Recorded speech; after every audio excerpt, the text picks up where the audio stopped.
texture. So this is shelf liner, and I can cut this. I was looking for a different one, but we'll see.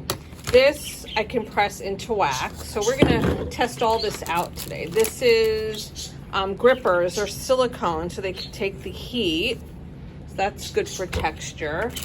Okay, flip-flops. Look at the bottom of those flip-flops and look at that side. That's really good. It's the first time, and I bought extra large. They're not even my size. This is Make It Blocks. It's kind of like fake Lego, but we'll see how that works.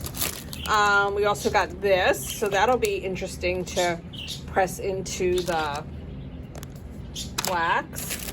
These were wooden shapes. I actually need to make a Canadian maple leaf for somebody, so I think that's a Canadian maple leaf.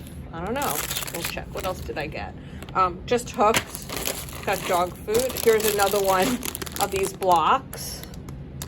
I bought these snakes. They're really, really hard rubber, but I figured if I cut off the head or maybe leave that to pull stuff up, I can get some cool shapes to do like encaustic inlay.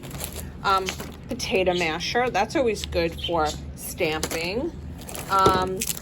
Some forks. Forks are good for mark making. What else is in here? Let's see. The rest of this stuff is actually from my house, but I buy a lot of these $1 lights, but let me see if I can get it apart. Ugh. So if I take this on the bottom makes interesting shapes. I have this, I can make dots, and I bought a few of them, and if I tape them all together, let's see if I can. So if I put them all together and tape a few together, I can make a stamp. Oh, I also got these wooden blocks. Those will make good shapes. These little numbers, I'm not sure, we'll see. Twine is always good to put down and you can lift it up. We just got some dog food in here. Everything else, that is, I think, about it for mark making. So I have a few other things around the studio that I use, but I think that's a good start for the Dollar Tree for the store. So I'm going to set up a panel and let's get into making some texture. Okay, the first tool I have was the potato masher. I really like this.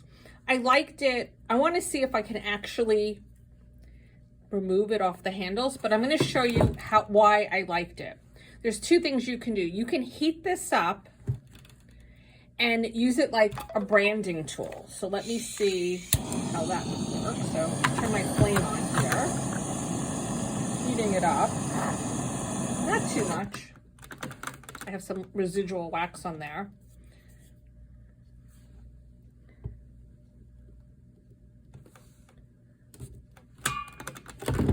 Not hot enough, but the real reason why I like this was for this. I liked it as a stencil. I don't know if you can see. Let's see if we can get a better camera angle. I think that one works. And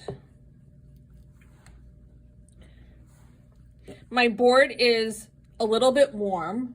This is an old board.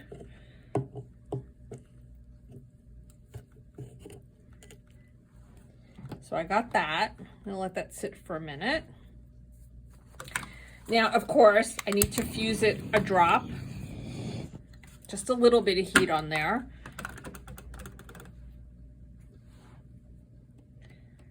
I'm just gonna loosen it a little. And I get that. Now, it's a little messy. As you can see, I can go back in there and scrape that. And that's because I really would need to clean all this up. So I would have a secure seal. But if there's any of these things I don't like, I can just scrape them off. So if I don't like that row, and if I decided that I wanted to make a smaller shape, I can just take masking tape and mask all this off. So I really like this. This is a little too shallow, as you can see. It made some marks in here. Let's see if I can get another. Not a lot, but let's see. If I take some pigment stick, and this is one of these names I can't pronounce. Quinacridone red. If I said it wrong, I'm sorry. So, and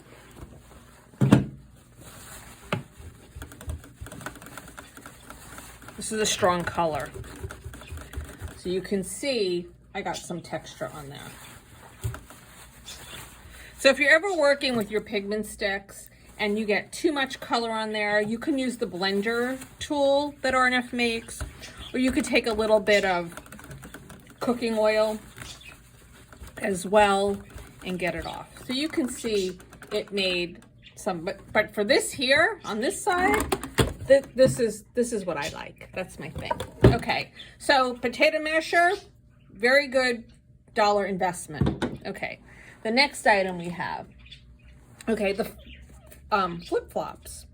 The flip-flops were kind of odd, so I thought that they would do better. Let me just get this off of here because I need to show this. So let me explain to you what the deal is with the flip-flops. I can't say it. So I don't know if you can see, I was hoping to get this diamond, but instead I got these super, super fine lines. I didn't even try the dots. We'll try that now. So that one I didn't test. So now when you're embossing things, you have to have some heat on your wax. If you put it on cold, nothing will happen. So have the shoe, put some weight into it. Ugh. And I don't know if you can see in the camera, but it makes these super, super, super fine lines. It's really good if you wanted texture closer to the surface. And I may want to change out this pigment stick because this is like super saturated color. But as you can see from the pigment stick, it has a nice line. Let me get some blender and see if I can get that to have a little bit of cooking oil. And like I said, this pigment stick is just a really strong color. And you can see that it makes a nice groove. I'm gonna try this side now. Before I turn on the flame, I always make sure that if I have paper towel or paper around, I always move it out of the way. I have ignited things in my studio before. Okay, so I'm gonna use the heel over here.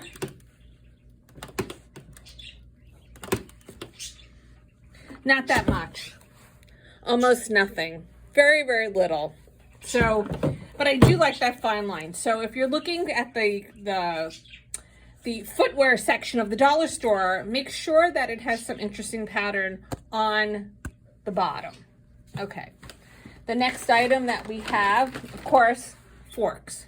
Forks are great. And remember, anything that you took out of your kitchen and now you're using in your encaustic work, now it stays in your art studio. You can't take this stuff and then use it for human consumption.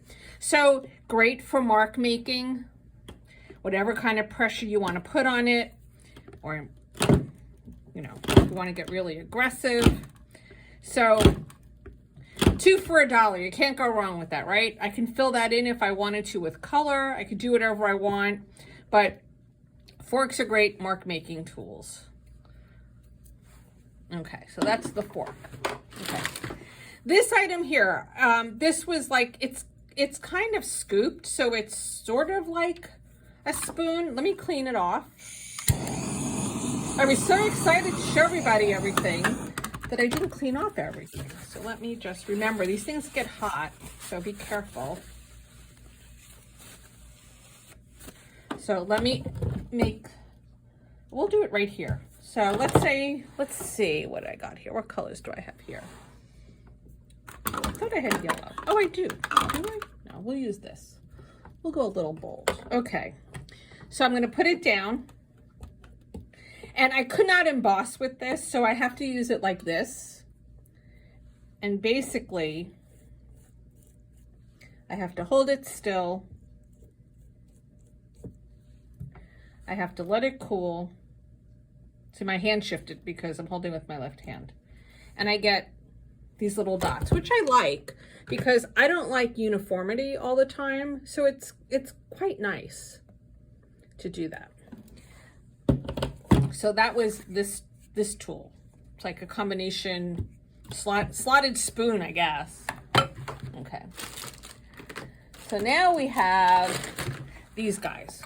These are plastic, so you cannot put the heat on these. Just remember that, okay? So I think this, I don't know if this one is stacked up, it may be, but we'll use this one. I have a small hand.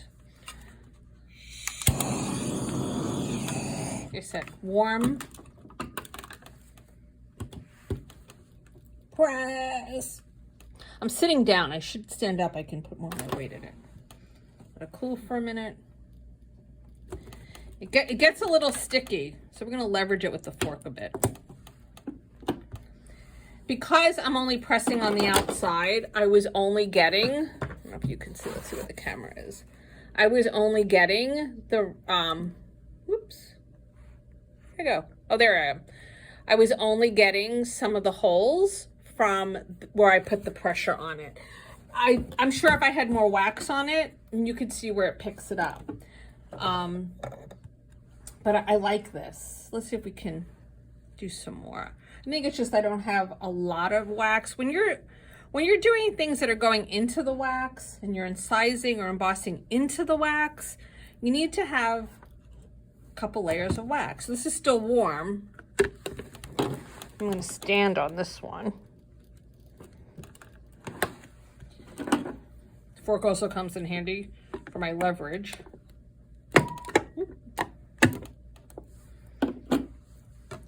Like I said, it does make some really nice marks. And if I wanted to really get them to show, I could use my pigment stick.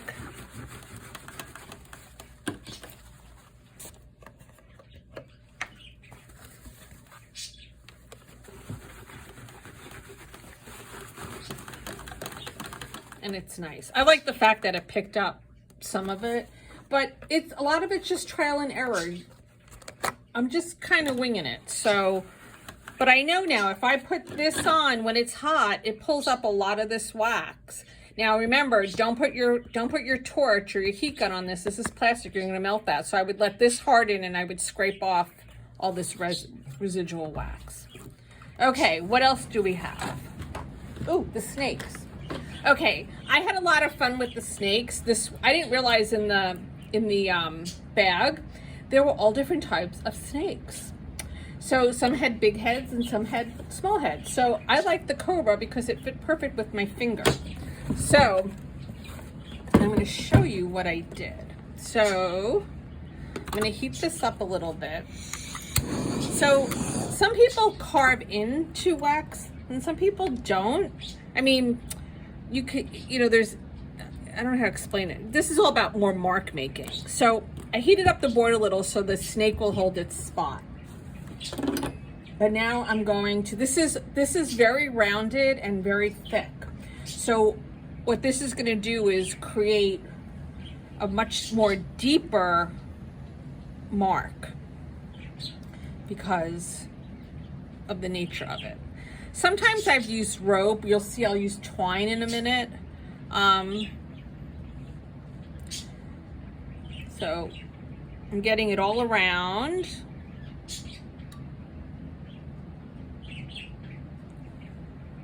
Get his little tail here.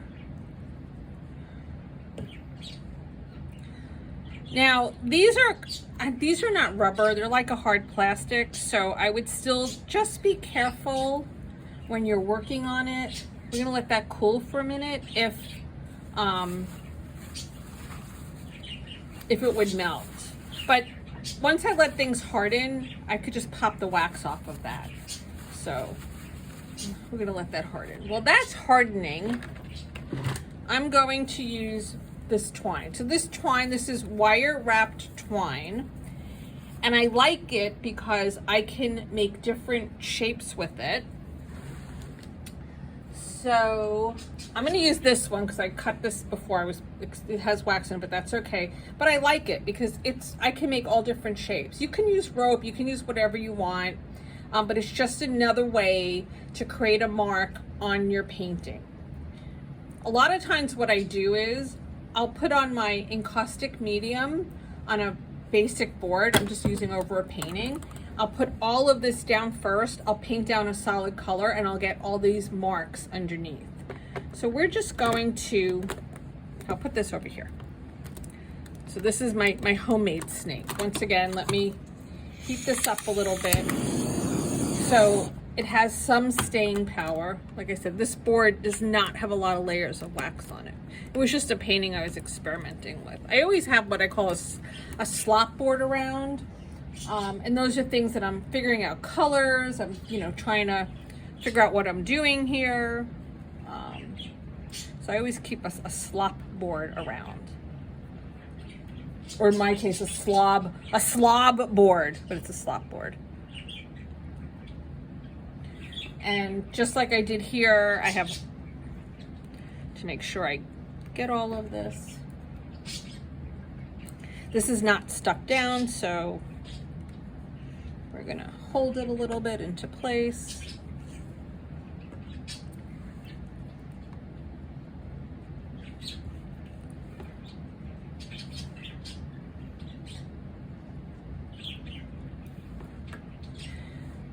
But people always ask me if something works, and I always tell them, you have to experiment. I don't always know if something's gonna work. You have to, like anything else. That's why I always keep boards around, and sometimes I'll keep doing something and doing something. All right, this one is still warm, but it's cool enough that I can pull it up. So come on, snake. So it's kind of bendy, so I can lift it up. So you see I got that really nice S shape. Now, I don't know if you could see from the camera, but this is really thick. Now, you may want that. You may not want that. This is a really nice ridge. So if you're somebody that's looking for a lot of texture and maybe showing something underneath, this may be something you want. Now here, it's seeped under. But remember, that's because, to be very honest, it wasn't that clean underneath. When I did it the first time, that didn't happen. But you can always scrape this away. But let's say I just really want to have that filled in. Well, that's fine. We can fill it in. So I'm just taking my wax.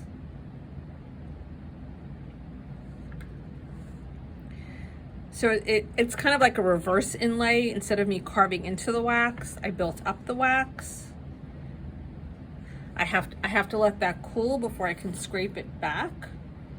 I'm not going to fuse it because I want to keep a little bit of that ridge. This is still a little on my air conditioning just kicked on, so hopefully that'll cool down a bit. But let's see what else I got. So while I'm waiting for that, I was experimenting with this guy. So this was one of the wooden numbers. The pack came with a whole bunch of letters and numbers. So 7's my favorite number, so 7 it will be. It has some wax on it, but that's okay. So we're gonna also work with this one. So I'm gonna put it right here, heat my board a little, push that down, go over it with my medium. No, I'm sorry, this is a white encaustic paint. This is natural. This color I think is called natural white.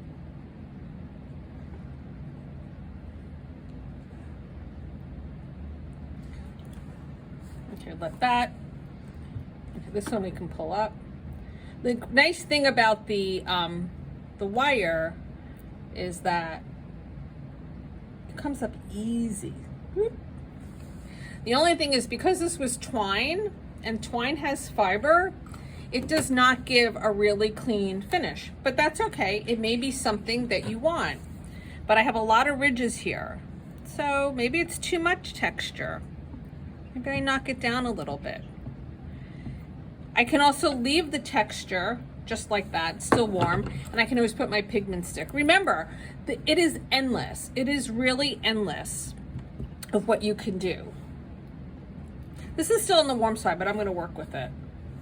So this was the snake, the toy snake, the cobra, and I filled it in, and now let's get a different, and can just go in, clean it up. I can also knock down that edge.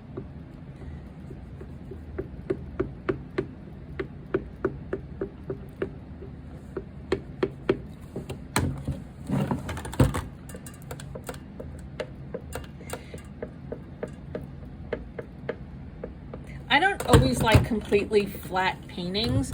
I kind of like when I have ups and downs. I mean, I think that's one of the beauties of encaustic. As much as some of them I do scrape down a lot, there are other times I don't, and I want to have that.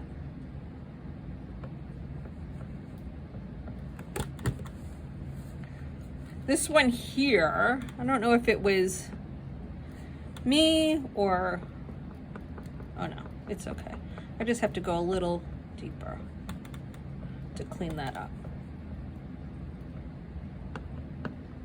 And I like that little tapered edge that the snake had. Look, I went over one of the little dots. And there I have my snake. Okay, so now the number 7. Let's see how we're gonna get this up. I'm gonna use the edge of my razor blade. Sometimes I use a push pin, because I just need something to lift this up. I got this in there really good, but. And there is my lucky number 7. I can fill that in. I can leave it alone. I could put a little pigment stick on the edge of it because I want to have a more definitive edge on it.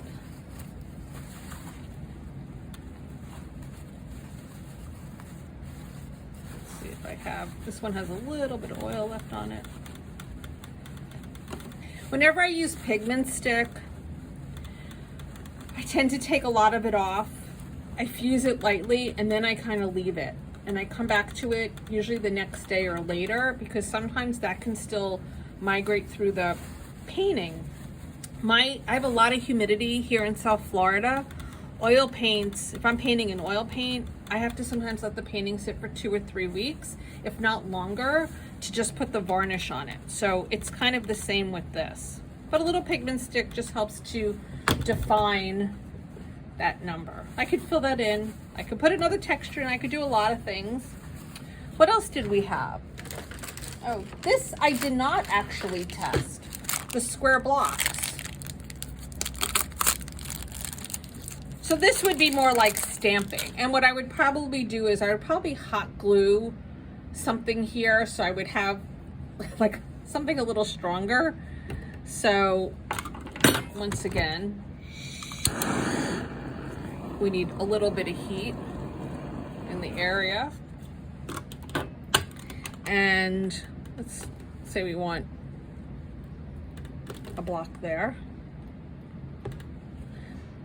I need to have softer wax or stronger fingers there. Oh, now it's stuck. Sometimes that's a problem. So I don't know if you could see that, but I got this square and I kind of like it because it has a couple of different levels in there. So knowing me, because I like to fill in things, I would probably fill this in and leave it uneven. Maybe not. Well, that one's hardening. I'm gonna fill in this wiggly guy over here. And nobody says I have to do all one color, right? You can do another color. Remember, you're only limited by your creativity. The one thing about encaustic medium, I don't think there's anything that I have not been able to do. It's more like the fusing part is more of the issue. you know, because it just is.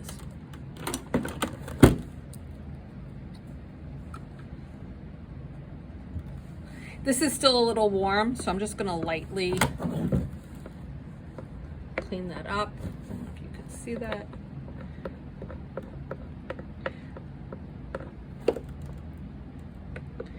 This is really soft, so I'm just running this, this is a pottery tool, and I'm just lightly, with no pressure, because the wax is still so warm, I'm just lightly going over it. Here and there. But I like that. That looks really nice, you know, so. And this one, I don't know, maybe I'll scrape it back. Let's see. It's still a little on the warm side, and it has a lot of wax on it, so. But yeah, the block wasn't so bad. But like I said, I would probably attach a bunch of blocks to something and make myself a stamp. It's just easier. This is tiny. So that's pretty much it. We have, just a quick overview, we have the texture from the potato masher. Love that one. Of course, we have the fork. Easy, easy, easy. Everybody has a fork they can use. This was from that kind of that plastic Lego tile. This was the wooden numbers or letters. So great if you want to incorporate verbiage into your work. This was the plastic snake. Like this way. That was the plastic snake.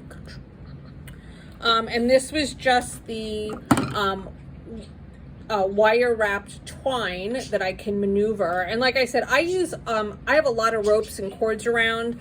I don't hesitate to lay them down, let the board cool, pull them up. They make great shapes. You can get a lot of like organic things and just let it go. There's, you could do that with chains, bird shot. There's a lot. I haven't even gotten to the Home Depot and the Lowe's to look for things. But you know what? It's like this. There was 10 of these for $1. $1. The flip-flops, $1. And if you have another artist, you could give them the other shoe. Two forks for $1. Where's my prized possession now, the potato masher. So go to a dollar store. Look around. These came from the toy department. This was from gift wrapping. This was from party favors. This was in kitchen section. The wooden blocks and the wooden letters, I think, were in the preschool. So you know what? If you want, like, I limited myself, and you know, I think I spent maybe $10, and there you have it. So subscribe for more tutorials on encaustic. Ask me questions. I'll gladly and happily make a tutorial of it. Thank you for watching, and remember to wax on.